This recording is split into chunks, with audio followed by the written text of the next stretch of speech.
रहा बहुत तेज।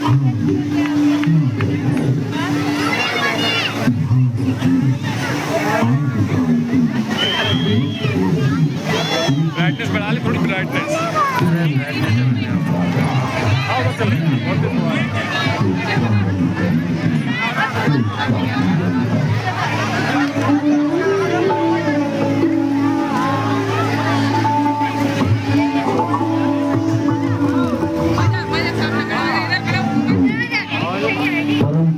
परमात्मा की पवित्र वाणी है जो सृष्टि के प्रारंभ में मानव मात्र के कल्याण के लिए अग्नि, वायु, आदित्य, अंगिरा इन 4 ऋषियों के पवित्र अंतःकरण में उद्भूत हुई।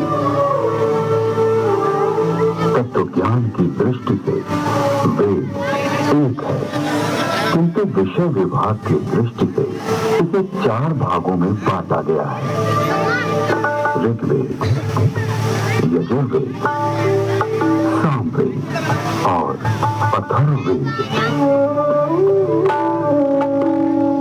ऋग्वेद में ज्ञान का विषय, यजुर्वेद में कर्म का विषय, सामवेद में उपासना का विषय और अथर्ववेद में विज्ञान का विषय है।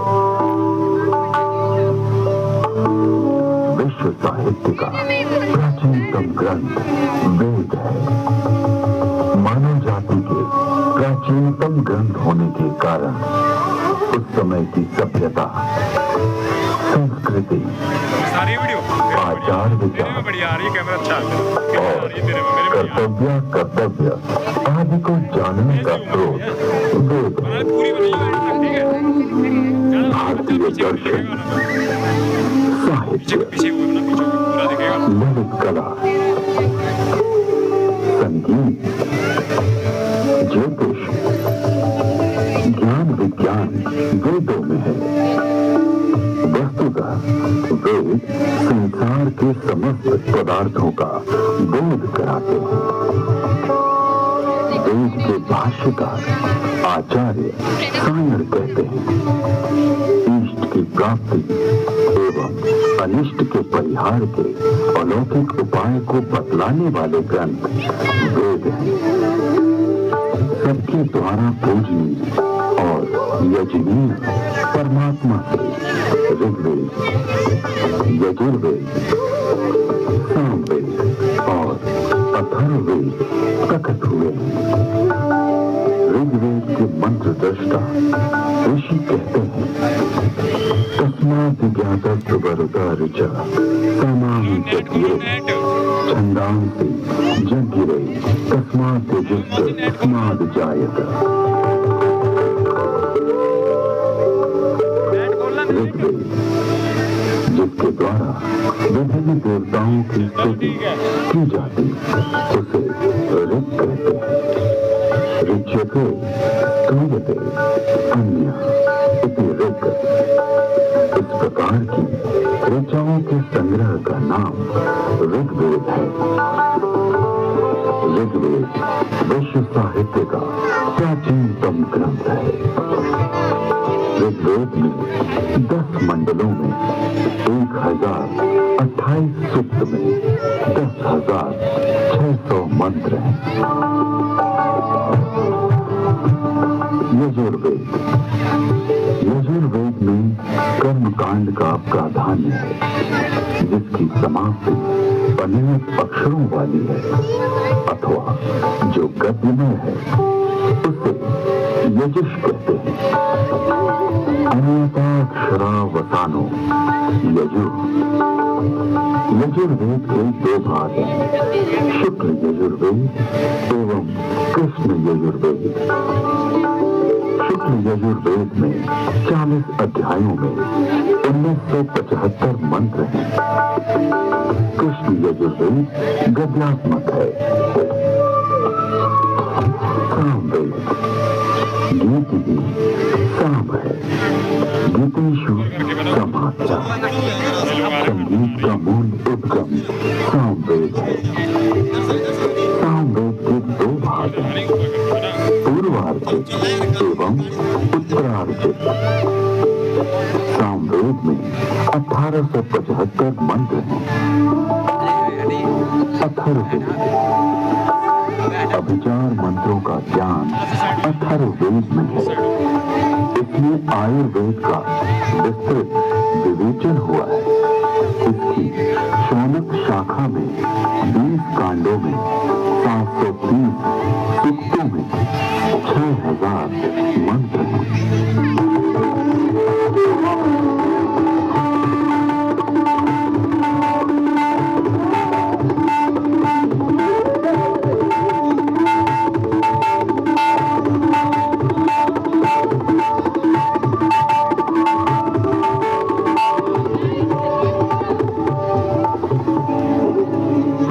काल में वेद श्रुति परंपरा से अक्षुण्ण रहे।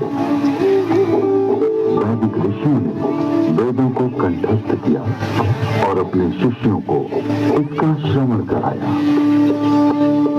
शिष्यों ने सुनकर वेदों को कंठस्थ किया और उन्होंने अपने शिष्यों को सुनाकर कंठस्थ कराया। इस प्रकार श्रुति परंपरा से वेद अक्षुण्ण बने रहे। वेदों में किसी भी प्रकार की मिलावट न हो सके, इसके लिए वैदिक ऋषियों ने विकृति पाठों का निर्माण किया। वेदों में मंत्र दृष्टा ऋषियों का उल्लेख है, जिन्होंने मंत्रों का साक्षात्कार किया। इस परंपरा में सप्त ऋषियों का विशेष महत्व बतलाया गया है। सप्त ऋषियों का वैशिष्ट उपनिषद एवं पुराणों में मिलता है। ये 7 ऋषि हैं: वशिष्ठ, विश्वामित्र, जमदग्नि, भारद्वाज, अत्रि, गौतम, अगस्त्य। वेदों में अनेक ऋषिकाओं का भी उल्लेख है।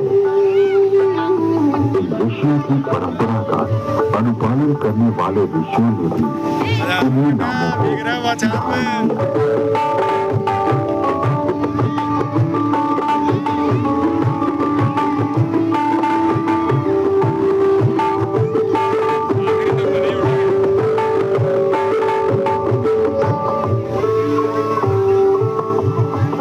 विश्व में जिन आविष्कारों का श्रेय पाश्चात्य जगत द्वारा लिया गया है, उसे हमारे प्राचीन ऋषियों द्वारा तथ्य सहित हजारों वर्ष पूर्व प्रमाण सहित वेदों में उल्लिखित किया गया है।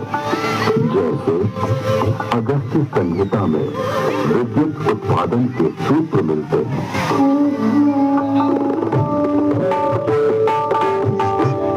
एक मिट्टी का पात्र लें, उसमें ताम्र पट्टिका कॉपर शीट डालें तथा शुद्ध ग्रीवा कॉपर सल्फेट डालें। फिर बीच में गीली काष्ठ 500 सॉडस्ट लगाएं।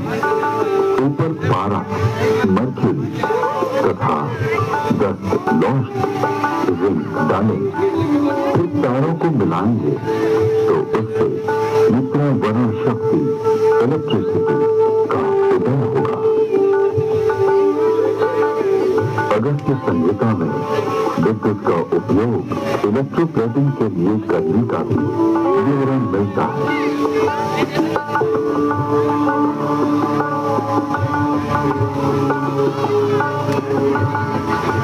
अतः अगस्त्य को कुंभोधव बैटरी बम भी कहते हैं।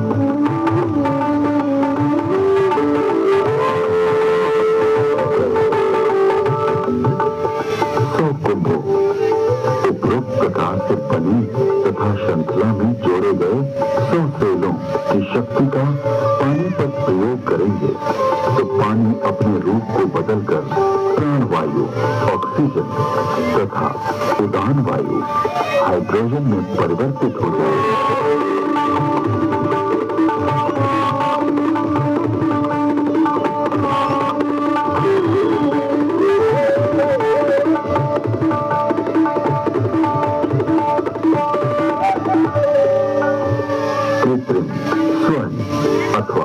रजत के लेप को सत्कृति कहा जाता है। लोहे के पात्र में सुशक्त जल तेजाब का घोल इसका सानिध्य पाते ही यह क्षार सोने या चांदी का नाइट्रेट ताम्र को स्वर्ण या रजत में ढक लेता है। स्वर्ण से लिप्त उस ताम्र को शातकुंभ अथवा स्वर्ण कहा जाता है। विद्युत तार आधुनिक नौका चलन और विद्युत वहन, संदेश वहन आदि के लिए जो अनेक बारीक तारों की बनी मोटी केबल या डोर बनती है, वैसी प्राचीन काल में भी बनती थी, जिसे रज्जु कहते हैं।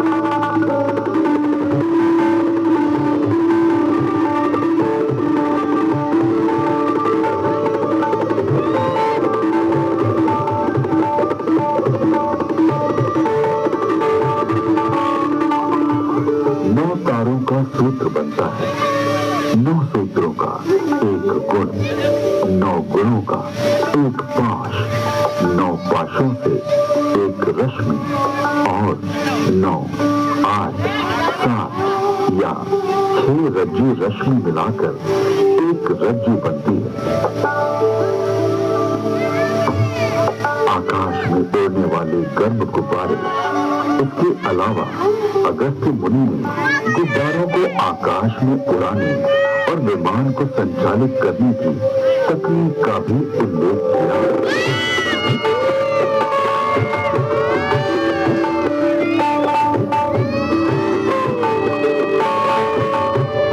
उड़ान वायु हाइड्रोजन को वायु प्रतिबंधक वस्त्र में रोका जाए तो यह विमान विद्या में काम आता है।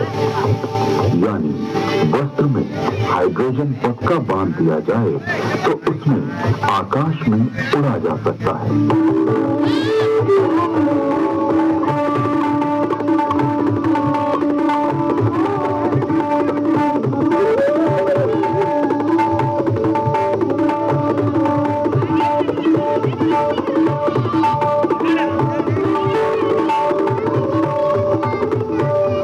विमान वायु पर उसी तरह चलता है जैसे जल में नाव चलती है। तत्पश्चात इन काव्य पंक्तियों में गुब्बारों और आकाश छत्र के लिए रेशमी वस्त्र सुयोगी कहा गया है, क्योंकि वह बड़ा लचीला होता है। वायु पूर्ण वस्त्र प्राचीन काल में ऐसा वस्त्र बनता था जिसमें वायु भरी जा सकती थी। इस वस्त्र को बनाने की निम्न विधि अगस्त्य संहिता में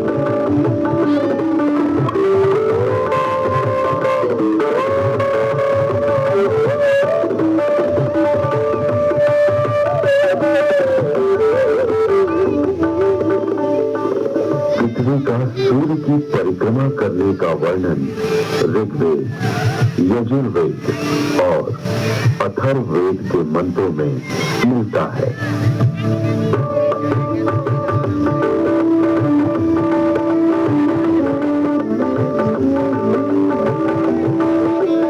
यह पृथ्वी घूमती है, अपनी माता अंतरिक्ष के सामने रहते हुए सूर्य रूपी पिता की परिक्रमा करती है।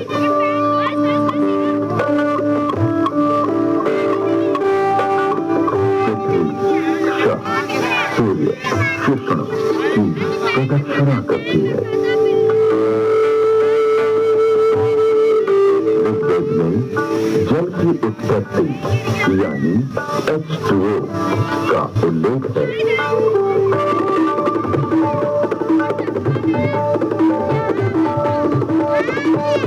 जल की प्राप्ति के लिए मैं पवित्र ऊर्जा एनर्जी वाले मित्र ऑक्सीजन और दोषों को नष्ट करने वाले वरुण हाइड्रोजन को ग्रहण करता हूँ।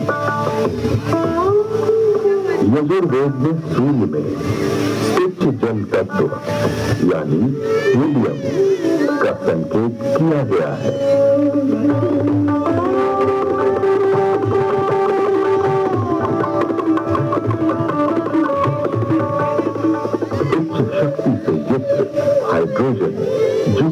हीलियम के रूप में है, सूर्य में है।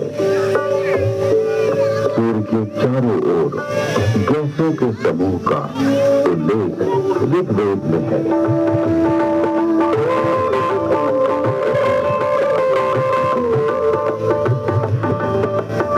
ऋग्वेद में ही सूर्य की गति और प्रकाशक होने का वर्णन है।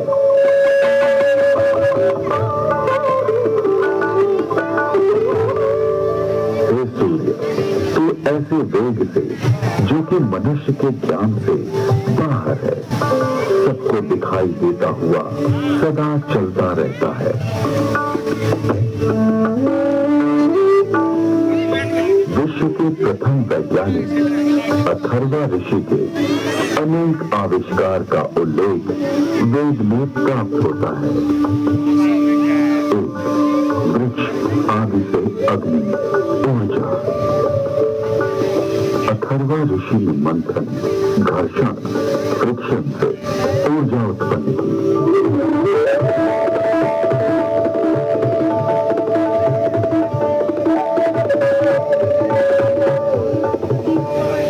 नामक वृक्ष की लकड़ी में अग्नि है।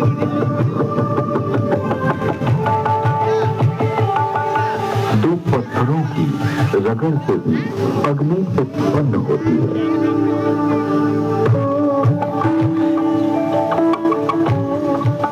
दूसरा, जल मंथन से अग्नि, हाइड्रो इलेक्ट्रिक, हाइडल। अथर्वा ऋषि ने तालाब के जल से मंथन, फ्रिक्शन के द्वारा जलीय विद्युत हाइडल का आविष्कार किया।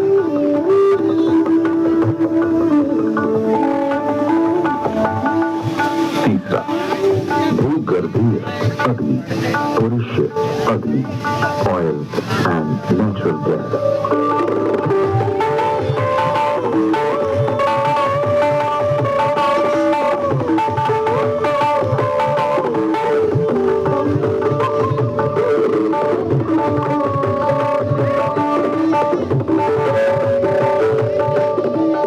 अथर्ववेद में सूर्य से पदार्थों के प्रकाशित होने अर्थात वर्ण, कलर प्राप्त होने का वर्णन है।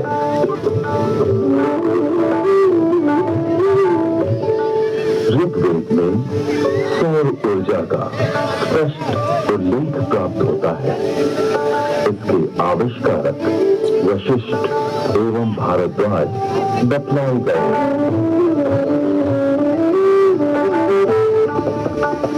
ऋग्वेद में सूर्य की घातक किरणें अल्ट्रावायलेट रेज का वर्णन है।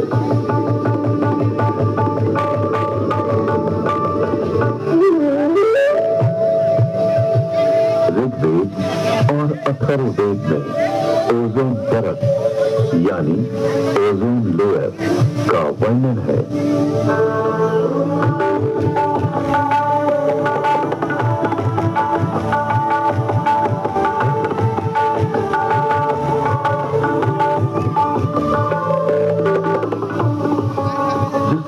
गर्भस्थ शिशु की रक्षा के लिए उल्व, जार, जेर, झिल्ली, परत, मेम्ब्रेन होती है, उसी प्रकार पृथ्वी रूपी शिशु की रक्षा के लिए परमात्मा ने इस महद उल्व ओजोन परत की रचना की है। ये स्थूल रूप वाला है।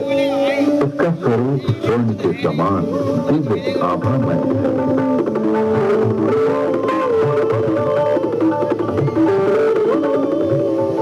ऋग्वेद में पृथ्वी का अपनी धुरी पर घूमना बतलाया गया है।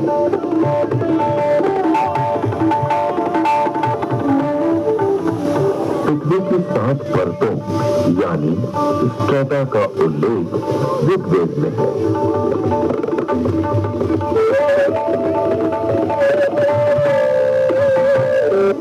वेदों में पर्यावरण के संघटक तत्वों का निरूपण अनेक स्थानों पर किया गया है।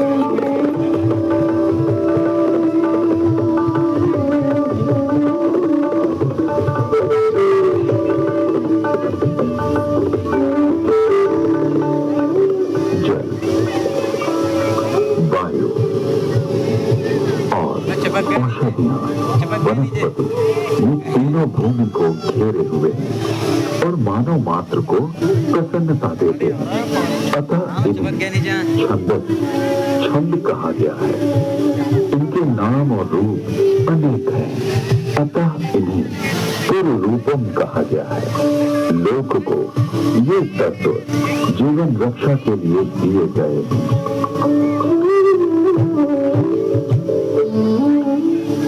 यजुर्वेद में ये स्पष्ट रूप से कहा गया है कि वेद का ज्ञान सभी के लिए है।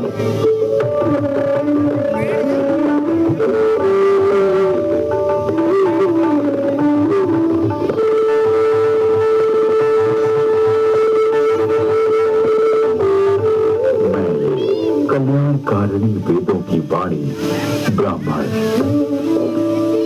क्षत्रिय, वैश्य, शूद्र बल्कि अतिशूद्र आदि सभी लोगों के लिए देता हूँ। इसलिए अपने बीच किसी को भी असमान न समझो, किंतु सभी विद्वानों के प्रिय बनने और सभी लोगों को दान देने का यत्न करो और सदा सभी की समृद्धि की कामना करो।